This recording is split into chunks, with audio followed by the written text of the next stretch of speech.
Good morning, children. In our previous class, we discussed about chemical bonding, ionic bond, covalent bond. What is ionic bond, children?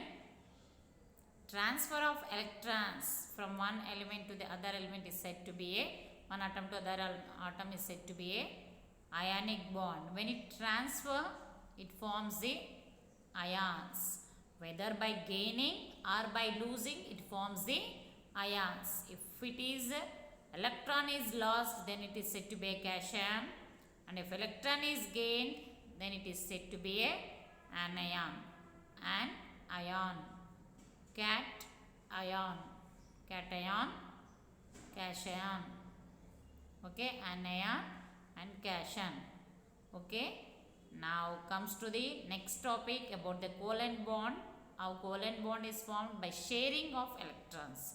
In ionic bond, you will see that the bond is formed by transfer of electrons, but covalent bond is formed by sharing of electrons. Complete it is not giving out, but it is sharing. How many electrons it takes depends upon its configuration. Valence electrons. In the valence electrons, outermost electrons, paired electrons never participate in a bond formation. Unpaired electrons will participate in a bond formation. So unpaired electrons is said to be its valency combining capacity, that electrons are shared with other element. Okay. Now comes to the, after studying the covalent bond, we came to know that covalent bond, after the formation of covalent bond, there is a change in their bond length and a bond distance.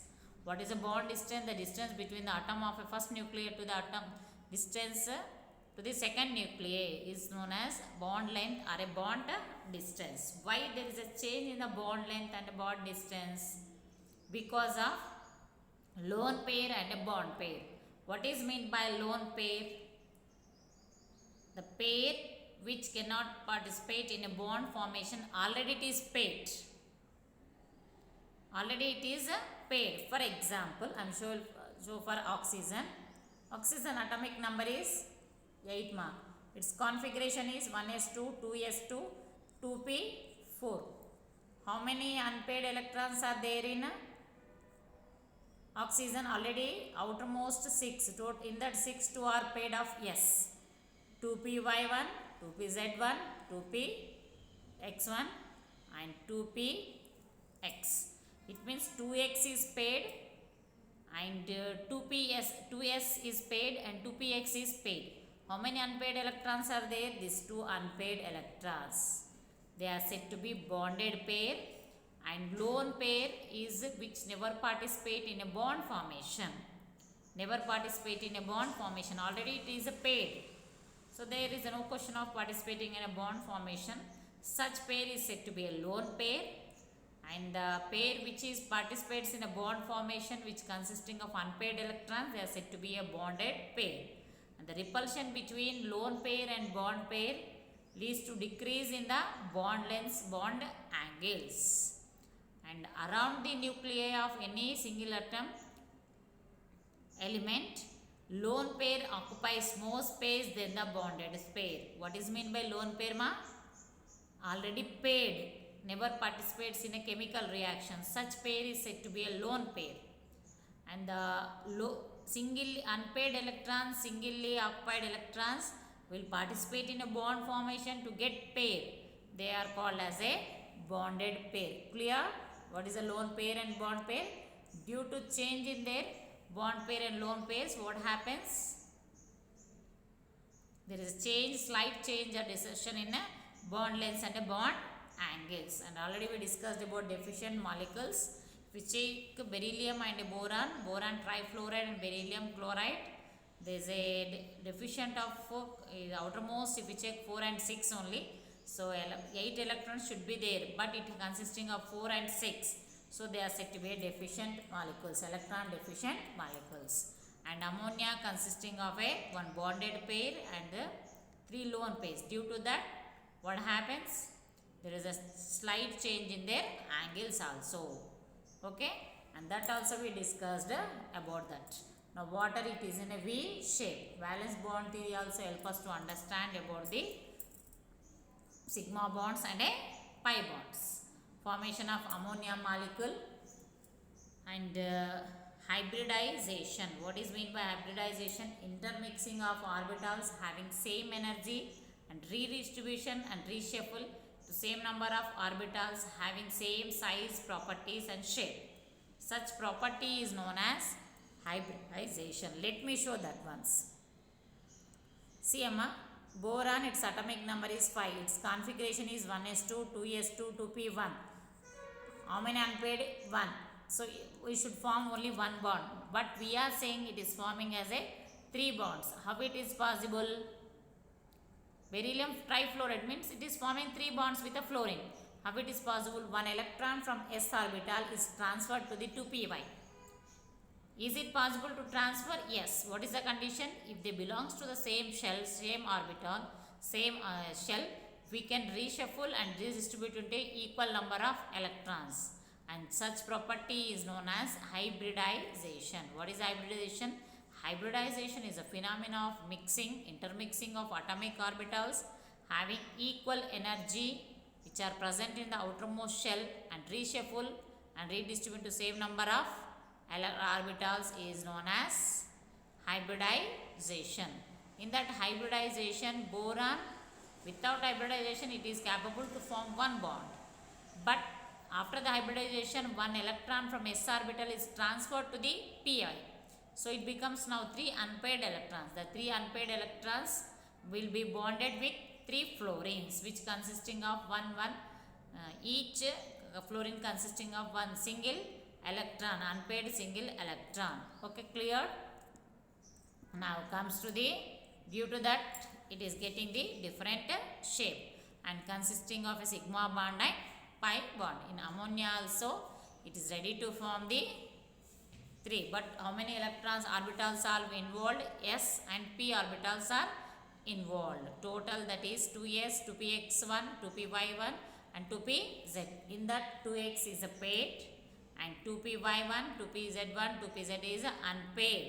So these 3 are reacting and angle formed is 109 degrees and 28 inches. One s orbital, 3 p orbitals are involved. So it is said to be sp3 hybridization. 3 p orbitals, 1 s orbital is involved. So it is said to be sp3 hybridization. Now comes to the water molecule. In water we have oxygen atomic number is 8. Its configuration is 1s2, 2s2, 2px2. And so one electron from xr 2px4, 2p4, it means x2, y1 and z1.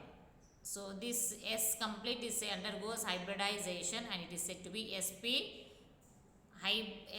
bonds or sp hybrid orbitals. One s orbital and p orbital. 3 p orbitals are involved. So it is said to be sp3 hybrid orbital. In that sp3 hybrid orbitals, one s orbital and 3 p orbitals are intermixed and they distribute into 4 identical sp3 orbitals. As there are 6 electrons and 2 sp3 hybrid orbitals get paired and 2 sp3 orbitals get 1 electron each. Now 2 sp3 orbitals of one oxygen overlap with s orbital of a hydrogen, 2 hydrogen, to give sigma sp3 s bond. Due to that lone pair repulsion and lone pair bond pair repulsion, angle is decreased to 109 degrees to 109 degrees 28 inches to 104 and its shape is tetrahedral. Now comes to properties of ionic and covalent compounds. It is given as a properties of ions, ionic compounds and a covalent compounds. Now we will discuss that polar bonds and non-polar bonds. Polar solutions, non-polar solutions. Like dissolves like. They are being highly polar, soluble in polar solvents. In chemical reaction of solution of ionic compounds, simply rearrangement of ion takes place in the solution. Like dissolve, like means what type of chemical bonds are there in a solute particle. That solute could be soluble in another solvent which has a similar type of chemical bonds. So polar and a non-polar, the force of attraction among covalent bonds are weak.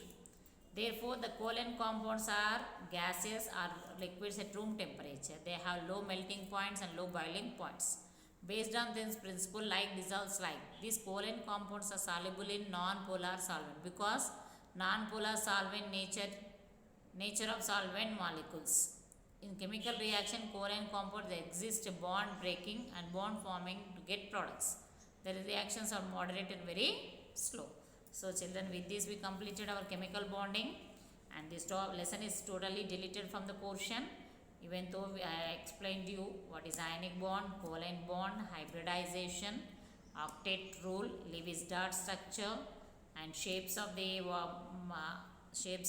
atoms and molecules, that is a compounds.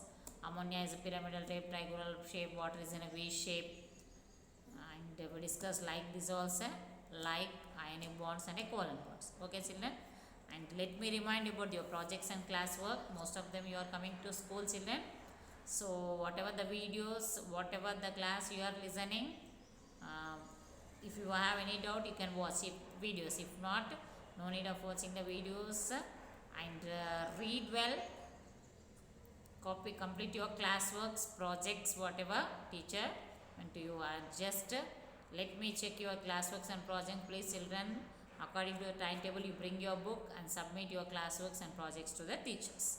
Thank you.